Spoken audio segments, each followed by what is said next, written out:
आपके चरण में दर्द होता होगा। जब पैर दबाने लगे भृगु जी तो देख करके पानी पानी हुए, पिघल गए महाराज। इतना सहनशील देवता, और जबकि इनसे बढ़कर कोई सर्वसमर्थ नहीं, शक्तिमान नहीं है। शक्ति ना हो, असमर्थ हो तो सह लिया जाए, चाहे कोई गाली पकाए चाहे लात मारे। और हमारे पास शक्ति तो हम सह पाएंगे, नहीं सह पाता लोग। लेकिन भगवान में कितना सहन करने की शक्ति है।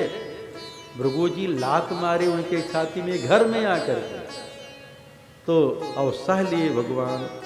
हम सबको तो कोई बातें कह दे तो तुरंत ही नाराज हो जाते हैं, सहा नहीं जाता। हम अपनी आप बता रहे हैं, आप सबको सह लेते होंगे।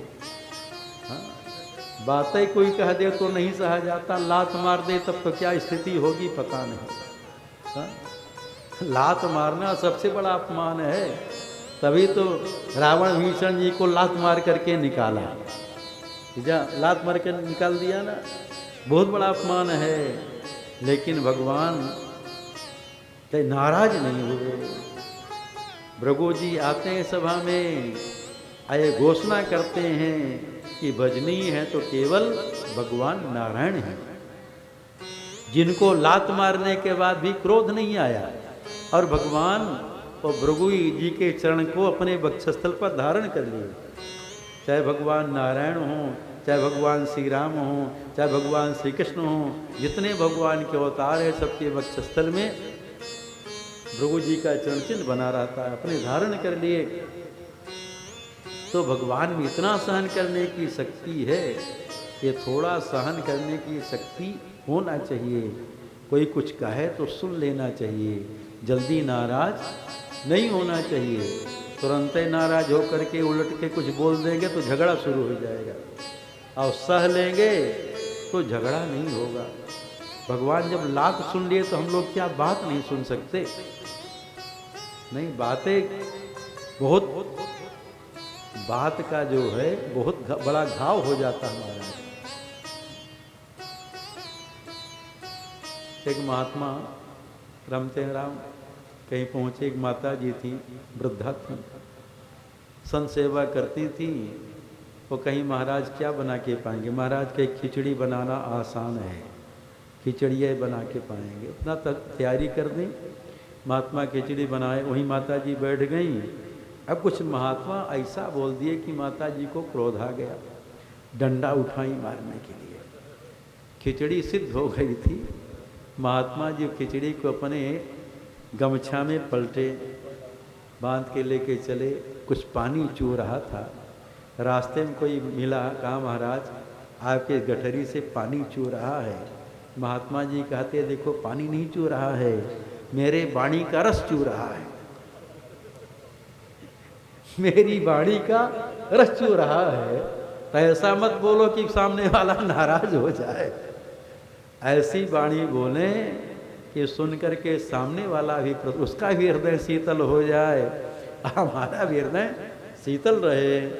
ऐसी वाणी बोलिए मन काया पाखोए, औरों को शीतल करे आपों शीतल हो। तो सहन करने की शक्ति भगवान में कितना है। श्री राम जी के लिए कहा गया क्षमया पृथ्वी समा। पृथ्वी कितना सहन करती है, हम लोग क्या क्या नहीं करते पृथ्वी में। उठते ही पैर से रोलते हैं, गड्ढा खोदते हैं, मलमूत्र का त्याग करते हैं, लेकिन पृथ्वी माँ है, कभी नाराज नहीं होती हैं। तो थोड़ा सहन करने की शक्ति होना चाहिए।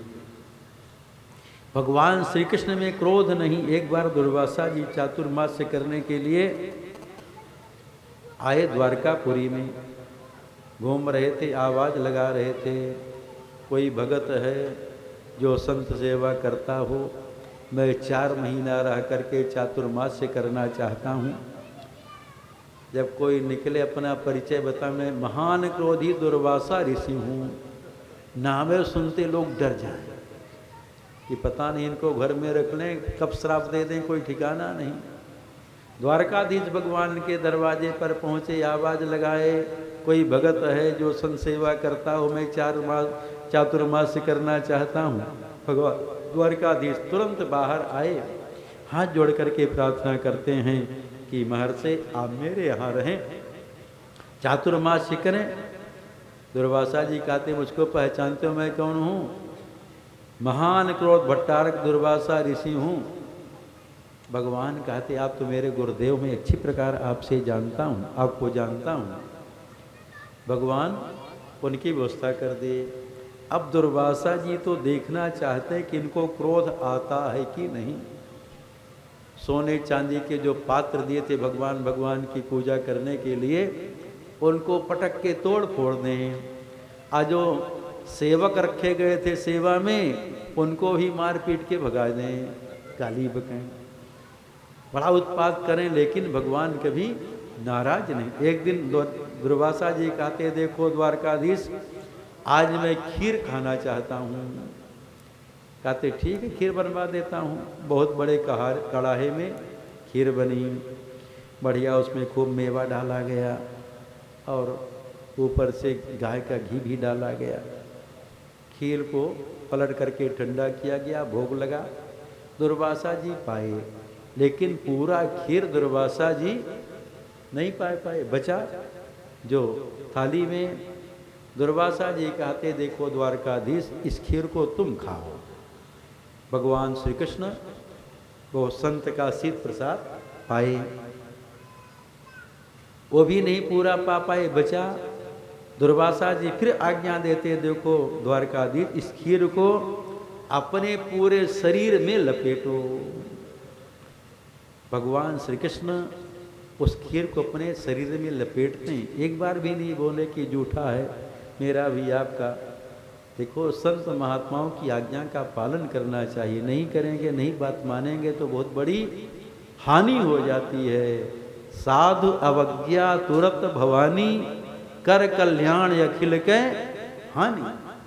इसलिए भगवान द्वारकाधीश भी बात मान करके खीर को अपने शरीर में लपेटे। जब लपेट लिए, दुर्वासा जी कहते आज्ञा का पालन हो गया। भगवान कहते हाँ लपेट लिया। दुर्वासा जी कहते चरण के तलवे में क्यों नहीं लपेटे? भगवान द्वारकाधीश हाथ जोड़ करके प्रार्थना करते हैं, महात्मन आपका शीत प्रसाद है, हम सोचे चरण के तलवे में क्यों लपेटें। दुर्वासा जी कहते देखो द्वारकाधीश, तुम जो शरीर में जहाँ खीर लपेट लिए, तुम्हारा सारा शरीर वज्र का हो गया, और चरण के तलवे में नहीं लपेटे वो कोमल रह गया। तभी तो जो व्याध बाण मारा तो भगवान के चरण के तलवे में ही मारा, वही कोमल था, दूसरी जगह बाण लगता ही नहीं। इसके बाद दुर्वासा जी कहते द्वारकाधीश, मेरी इच्छा कि मैं द्वारकापुरी में थोड़ा घूमूं, विहार करूं। भगवान कहते रथ मंगा देता हूं, रथ में विराजमान होकर के आप विहार कर लीजिए। भगवान रथ मंगाए। दुर्वासा जी कहते देखो द्वारकाधीश, रथ में घोड़े नहीं लगेंगे, एक और आप कंधा लगाओ, दूसरी ओर महारानी रुक्मिणी जी कंधा लगा मैं। अब दुर्वासा जी की आज्ञा, एक और भगवान द्वारकाधीश कंधा लगाए, दूसरी ओर महारानी रुक्मिणी जी कंधा लगाई। अब दुर्वासा जी रथ में बैठ गए, चाबुक दे करके अपना मारते भी हैं, टिक टिक करते हुए चले। लेकिन रुक्मिणी जी महान सुकुमार हैं, अति सुकुमार हैं, कभी परिश्रम की नहीं। और रथ को खींचते खींचते उनको प्यास लग गई, और बड़ी जोर से प्यास लगी, उनका मुख सूख गया। भगवान श्री कृष्ण की ओर देख करके नेत्रों से मानो संकेत करती, प्राणनाथ प्यास की मारी लगता है प्राण ही निकल जाएंगे। भगवान द्वारकाधीश देखे, लगता है मेरी रुक्मिणी के प्राण ही निकल जाएंगे। तुरंत अपने धनुष में बाण चढ़ा करके पृथ्वी में बाण मारे, और उससे बाण गंगा का प्राकट हुआ, वो जल सीधे रुक्मिणी जी के मुख में गया। रुक्मिणी जी जल पी। द्वारकाधीश देखे, दुर्वासा जी देखे, कारे कहते अरे कृष्ण, मेरी आज्ञा के बिना अपनी पत्नी को जल पिला दिए। बहुत डांटे, लेकिन भगवान श्री कृष्ण कुछ नहीं बोले। जब कुछ नहीं बोले, उनको क्रोध नहीं आया। दुर्वासा जी कहते हैं देखो द्वारकाधीश, चातुर्मास्य के व्यास से मैं देख रहा था तुमको क्रोध आता है कि नहीं, इतना उत्पाद करने के बाद तुमको आज तक क्रोध नहीं आया। तो भगवान में क्रोध है ही नहीं, कहीं क्रोध दिखाई पड़ता, क्रोध का नाटक करते हैं। भगवान में क्रोध नहीं है। हम सब में बहुत क्रोध रहता महाराज। अब क्रोध जो है वही पाप का मूल है। क्रोध पाप कर मूल, से कभी क्रोध नहीं करना चाहिए।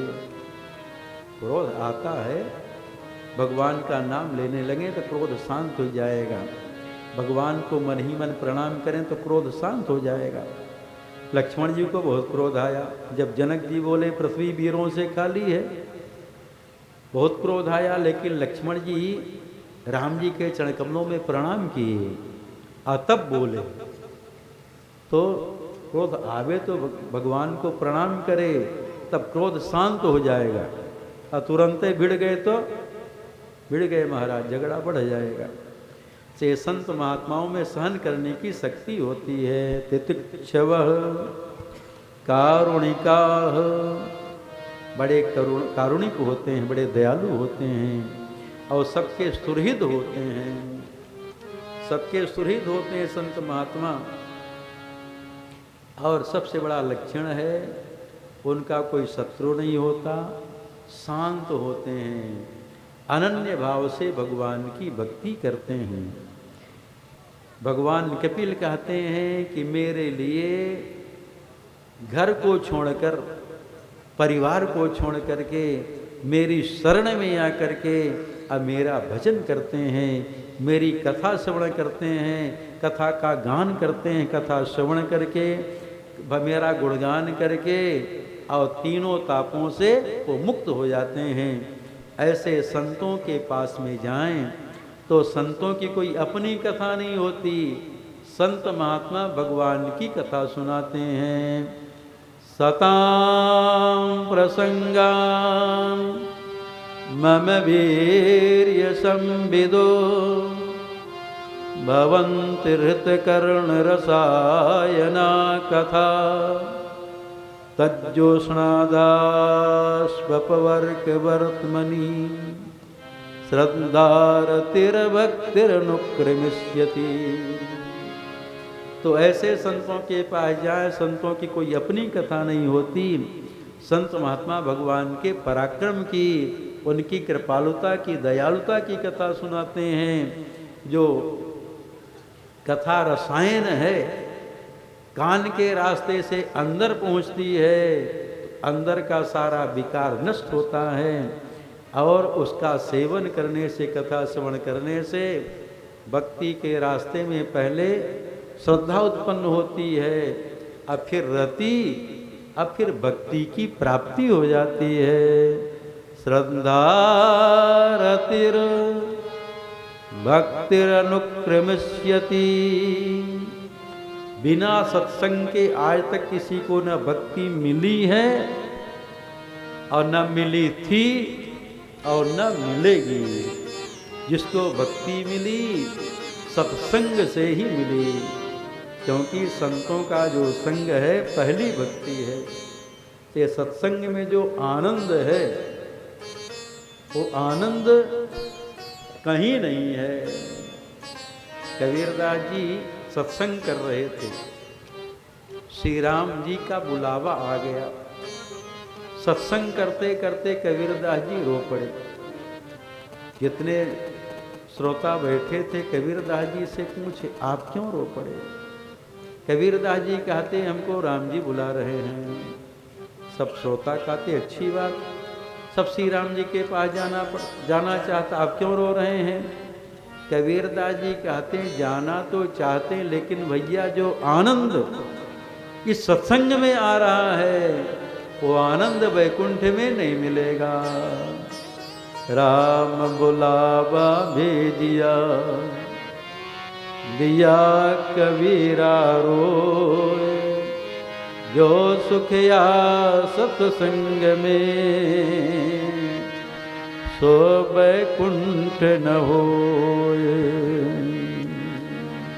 जिसको जीवन में मिला सत्संग है, उसे हर घड़ी आनंद ही आनंद है। जिसको जीवन में मिला सत्संग है, उसे हर घड़ी आनंद ही आनंद है। जिसको जीवन में मिला सत्संग है, उसे हर घड़ी आनंद ही आनंद है। जिसको जीवन में मिला सत्संग है, उसे हर घड़ी आनंद ही आनंद है। ओ जिसको जीवन में मिला सत्संग है, उसे हर घड़ी आनंद ही आनंद है। संत ऋषियों की वाणी को मानो, तत्व क्या है उसे भी तो जानो। संत ऋषियों की वाणी मानो, तत्व क्या है उसे भी तो जानो। संत ऋषियों की वाणी को मानो, तत्व क्या है जगत क्या ये जानो। संत ऋषियों की वाणी को मानो, तत्व क्या है इसे भी तो जानो। संत ऋषियों की वाणी को जानो, तत्व क्या है जगत का ये जानो। उसका 84 जय हो। उसका 84 कट जाए बंद है, उसे हर घड़ी आनंद ही आनंद है। उसका 84 कट जाए बंद है, उसे हर घड़ी आनंद ही आनंद है। जिसको जीवन में मिला सत्संग है, उसे हर घड़ी आनंद ही आनंद है। जिसको जीवन में मिला सत्संग है, उसे हर घड़ी आनंद ही आनंद है। सुर मीरा कबीरा ने गाया, संत सूरा ने दर्शन पाया। सूर मीरा कबीरा ने गाया, संत सूरा ने दर्शन पाया। मीरा कबीरा ने गाया, संत सूरा ने दर्शन पाया। जिनके हृदय में जय हो। जिनके हृदय में राम नाम बंद है, उसे हर घड़ी आनंद ही आनंद है। जिनके हृदय में राम नाम बंद है, उसे हर घड़ी आनंद ही आनंद है। जिसको जीवन में मिला सत्संग है, उसे हर घड़ी आनंद ही आनंद है। जिसको जीवन में मिला सत्संग है, उसे हर घड़ी आनंद ही आनंद है।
पापों का पर्वत भी पिघल गया। जिसका जीवन सच्चाई से ढल गया, उसके पापों का पर्वत भी टल गया।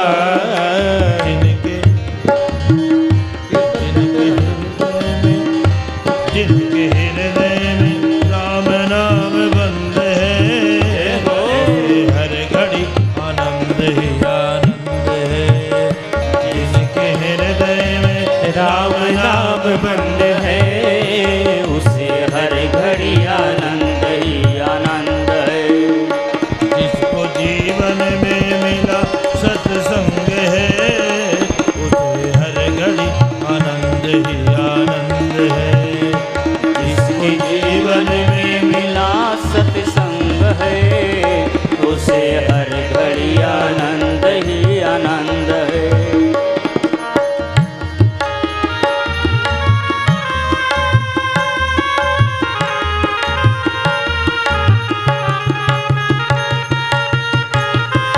राधे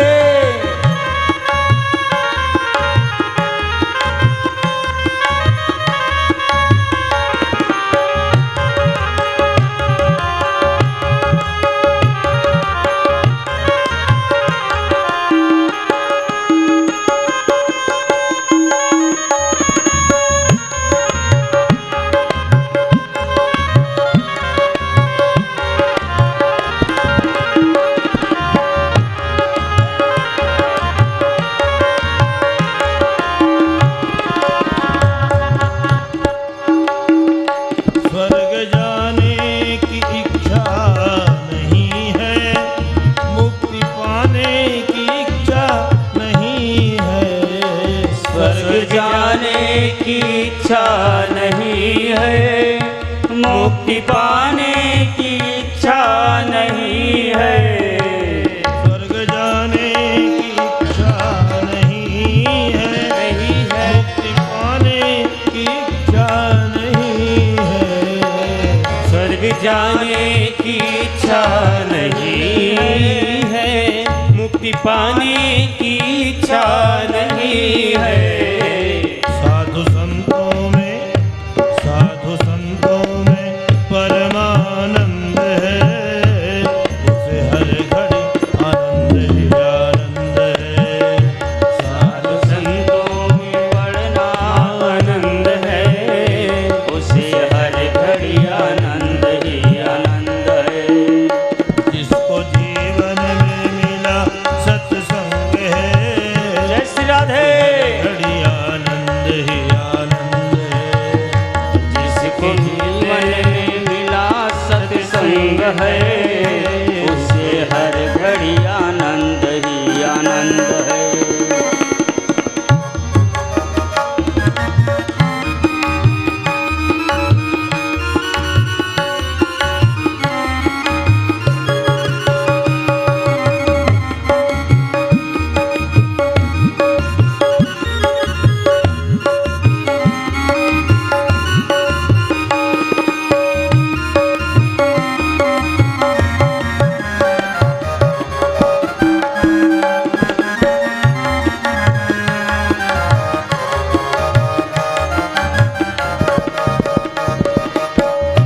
चोरी चुगली ना जिसको सुहाए, बुरी संगत ना जिसको भाए।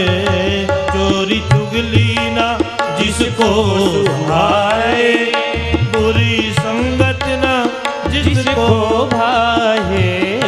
चोरी चुगली न जिसको सुहाए, बुरी संगत न जिसको भाए। चोरी चुगली न जिसको सुहाए, बुरी संगत न जिसको भाए। उसे मिलता है, जाओ उसे मिलता यहाँ परमानंद है, उसे मिलता यहाँ परमानंद है। उसे हर घड़ी आनंद ही आनंद है। उसे मिलता यहाँ परमानंद है, उसे हर घड़ी आनंद ही आनंद है। जिसको जीवन में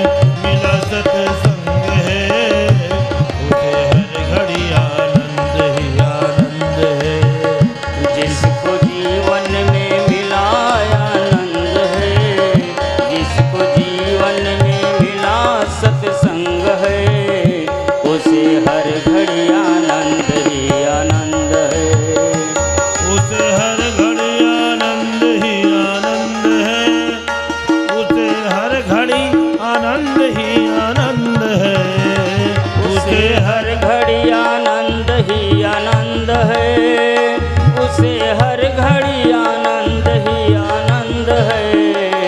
उसे हर घड़ी आनंद ही आनंद है, उसे हर घड़ी आनंद ही आनंद है। उसे हर घड़ी आनंद ही आनंद है, उसे हर घड़ी आनंद ही आनंद है। जिसका 84 कट जाए फंद है, उसे हर घड़ी आनंद ही आनंद है। हाँ, जिसका 84 कट जाए फंद है, उसे हर घड़ी आनंद ही आनंद है। जिसका जीवन में मिला सत्संग है, उसे हर घड़ी आनंद ही आनंद है। जिसको जीवन में मिला सत्संग है, उसे हर घड़ी आनंद ही आनंद है। स्वर्ग जाने की इच्छा नहीं है, मुक्ति पाने की इच्छा नहीं है। स्वर्ग जाने की इच्छा नहीं है, मुक्ति पाने की इच्छा नहीं है। स्वर्ग जाने की इच्छा नहीं है, मुक्ति पाने की इच्छा नहीं है। स्वर्ग जाने की इच्छा नहीं है, मुक्ति पाने की इच्छा नहीं है। साधु संतों में परमानंद है, उसे हर घड़ी आनंद ही आनंद है। हाँ, साधु संतों में परमानंद है, उसे हर घड़ी आनंद ही आनंद है। जिसको जीवन में मिला सत्संग है, उसे हर घड़ी आनंद ही आनंद है। जिसको जीवन में मिला सत्संग है, उसे हर घड़ी आनंद ही आनंद है। जिसको जीवन में मिला सत्संग है, उसे हर घड़ी आनंद ही आनंद है। जिसको हर जीवन घड़ी आनंद ही आनंद है, उसे हर घड़ी आनंद ही आनंद है।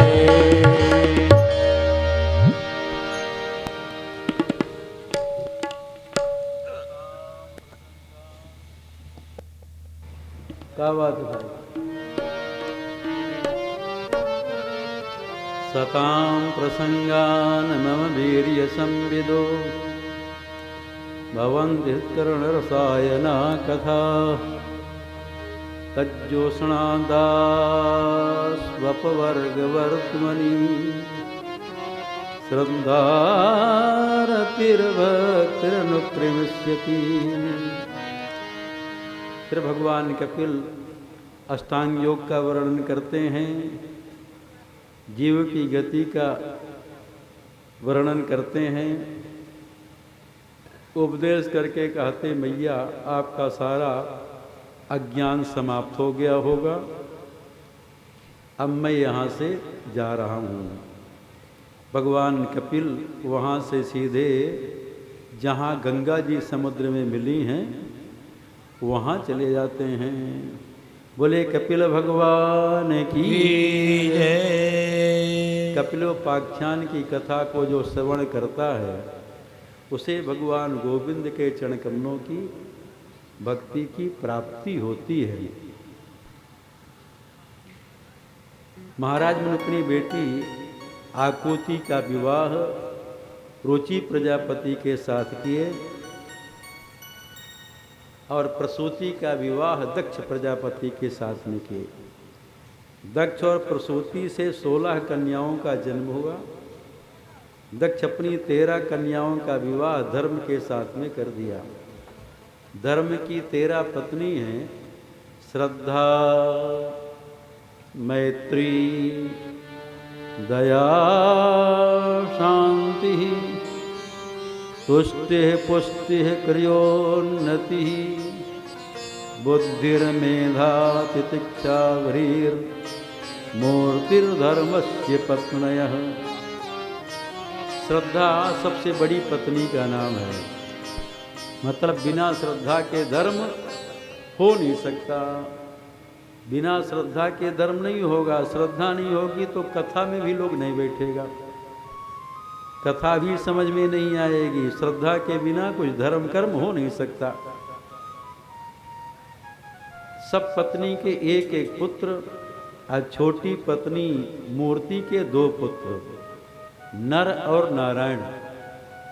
श्रद्धा के पुत्र का नाम शुभ है, मतलब श्रद्धा से जो धर्म का पालन करेगा उसके जीवन में हमेशा शुभ ही शुभ होगा, कभी अशुभ होगा ही नहीं। धर्म से ही सुख मिलता है और धर्म ही हमारी आपकी रक्षा करता है। धर्मो रक्षति रक्षितः।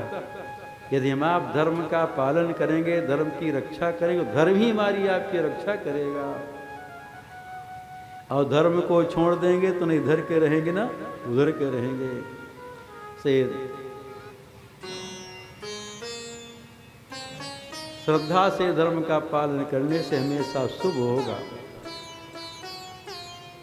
मूर्ति की के दो पुत्र नर और नारायण क्यों हुए? एक सहस्त्र कवची दैत्य था, उसके 1000 कवच थे। ब्रह्मा जी की आराधना किया, ब्रह्मा जी उसके सामने प्रकट हुए, कहते वरम ब्रूहि, कहता अमर होने का वरदान दे दीजिए। ब्रह्मा जी कहते अमर होने का वरदान हम नहीं देंगे, और वरदान मांगो। कहता ऐसा वरदान दीजिए कि हमसे कोई जब 1000 वर्ष लड़े, एक कवच हमारा टूटे, और जो शत्रु मुझसे लड़ रहा वो मर जाए। अब ऐसा कोई नहीं था कि 1000 वर्ष लड़े, उसका एक कवच तोड़े, अपने मर जाए। अपने मरने के लिए कौन लड़ेगा? तो इसलिए भगवान नर नारायण का अवतार हुआ। नारायण भगवान उससे युद्ध करते तो नर भगवान तपस्या करते हैं। उसका एक कवच तोड़े तो नर भगवान तपस्या छूट करके नारायण भगवान को संजीवनी विद्या से जीवित कर दिए और उससे लड़ने चले गए। अब नारायण भगवान तपस्या करते इस प्रकार से बारी बारी से उसके 1000 कवच में केवल एक कवच बचा, 999 कवच तोड़ दिए। वो सहस्त्र कवची दैत्य भगवान सूर्य में जाकर के मिल गया। जब द्वापर युग आया, ऋषि महर्षि विचार करते हैं सहस्त्र कवची जो दैत्य था भगवान सूर्य में विलीन हो गया, अब उसको प्रकट करना चाहिए और मारना चाहिए। दुर्वासा जी कुंती जी के पास में आए और ऐसा मंत्र दिए कि जिस मंत्र का नाम लेकर के जपेंगी वो देवता तुरंत आपके सामने प्रकट होगा, आपकी कामना को पूर्ण करेगा। तो कुंती जी भगवान सूर्य का मंत्र जप करी पुत्र की कामना से, पुत्र की इच्छा से भगवान सूर्य का मंत्र जप की, तुरंत भगवान सूर्य साक्षात उनके सामने प्रकट हो गए और कहते हैं आपके गर्भ से पुत्र होगा, क्योंकि देवताओं का दर्शन अमोघ है। कुंती जी कहती मेरा विवाह नहीं हुआ, गर्भ से पुत्र हो जाएगा, मेरा पेट अशुद्ध कुक्षी अशुद्ध हो जाएगी। भगवान सूर्य कहते हैं पुत्र तो होगा, क्योंकि आप मंत्र जप किए हैं पुत्र की कामना से, लेकिन अब गर्भ से नहीं होगा, आपके कान से पुत्र पैदा होगा। वही कुंती जी के कान से जो पुत्र पैदा हुआ कवच के सहित जन्म लिया और उसका नाम रखा गया कर्ण। कर्ण कवच के सहित पैदा हुआ था। इस बार नर भगवान की बारी थी मारने की। अब अर्जुन ने नरावतार, इसे अर्जुन कर्ण का वध किए। वही नर नारायण भगवान बद्रिकाश्रम में बद्री नारायण में तपस्या करते हैं, आज भी तपस्या करते हैं। देवर्ष यहाँ भारतवर्ष के वही देवता हैं, बद्री नारायण भगवान, वो तपस्या करते हैं। और ऐसा लिखा है उनका जो दर्शन करता है, दर्शन करने वाले भक्त को उनकी तपस्या का 6वां अंश प्राप्त हो जाता है। और देवर्षि नारद उनकी सेवा करते हैं। 6 महीने पट बंद रहता। जब बर्फ गिरता है ना, ये कार्तिक अमावस्या दिवाली के बाद से पट बंद होता है, अब अक्षय तृतीया को खुलता है। वहाँ सब घी रख देते हैं, देवर्षि नारद सब सेवा करते हैं और लोग फिर जाता है। जब पट खुलता तो अखंड दीप का दर्शन करता है। वही नर नारायण भगवान आज भी तपस्या कर रहे हैं। इतनी ठंडी में जहाँ हम सब कांपते हैं, हमारे राम तो गए थे, भागवत कथा हुई थी वहाँ, और बर्फ गिर गया था, कांप रहे थे, लेकिन उनका दर्शन करने गए तो ठंडे जल से अभिषेक और बढ़िया चंदन का लेप लगाया जाता है। ये चंदन नहीं जो डब्बा वाला घोर लिया और लगा दिया, आलसियों का काम है।